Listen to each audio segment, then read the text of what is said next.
Video, I want to share what I appreciate most in endgame studies: the battle of ideas between white and black.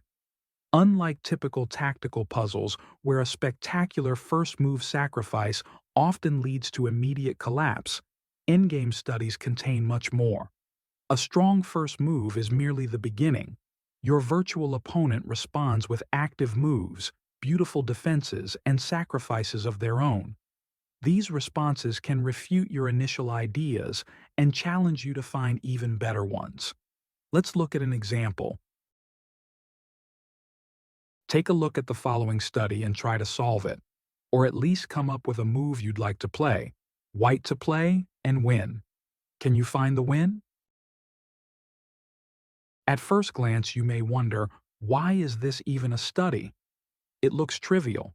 You simply play 1c7 and promote next move.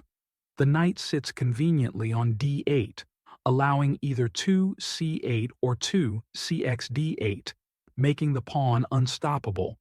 And surely a queen wins against a lone knight. There are no nasty forks in sight. But look closer. Can black counter your promotion idea with their own idea? Indeed they can. Put on your black hat and consider, what about knight b7? If we promote with c8 equals queen, it's unexpectedly stalemate. Black fights our promotion idea with a stalemate idea. This creates a crucial moment for solvers. When our initial idea is refuted, we reach a crossroads. We can either abandon our original idea and search for something entirely new, or try to improve upon it, finding a way to make it work despite black's clever defense. Let's refine our promotion idea. The stalemate only works because of the diagonal pin on the knight. Since we're not forced to promote to a queen, we can use an under-promotion idea. We can promote to a non-diagonal piece, either a knight or a rook. Let's try a rook first, as it's more powerful. c8 equals rook. What can black do now? They can just snatch the a5 pawn. Knight cut a5, a natural move, no more fancy ideas, but it looks good enough. We know from endgame theory that rook versus knight endgame is normally a draw when there are no pawns. And here, the knight even has a pawn to boot. So white needs to do something dramatic to win this. We either need to win the knight or give a checkmate. Can you see what white should do after knight cut a5? There are no checks, and the king moves allow the knight to escape, so the only forcing move seems to be rook c5 that attacks the knight, and it has nowhere to go. 3 escape squares are controlled by the rook, and if knight b7, we have rook c6, checkmate.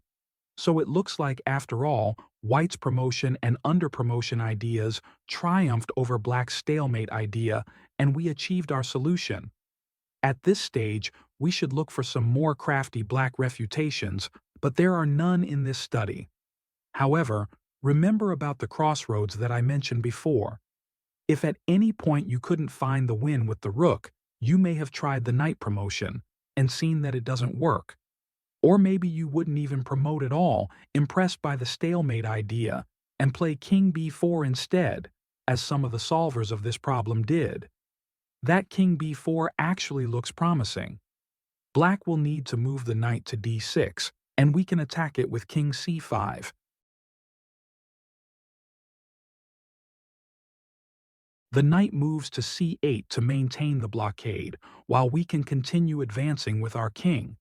Though this position is ultimately a draw with the knight successfully holding against the pawn, proving this isn't straightforward. Whether you need this line of analysis depends on if you've already found the winning follow-up of the rook promotion. I analyzed it solely because a friend suggested it as a solution, and I needed to demonstrate why it draws. A correct study has to have only one solution. This seemingly simple study, which appeared trivial at first glance, reveals several fascinating ideas elegantly woven into just a couple of moves and 6 pieces. It shows how crucial it is to analyze both white's and black's best moves, searching for refutations and counter-refutations, just as in a real game where opponents engage in a battle of ideas.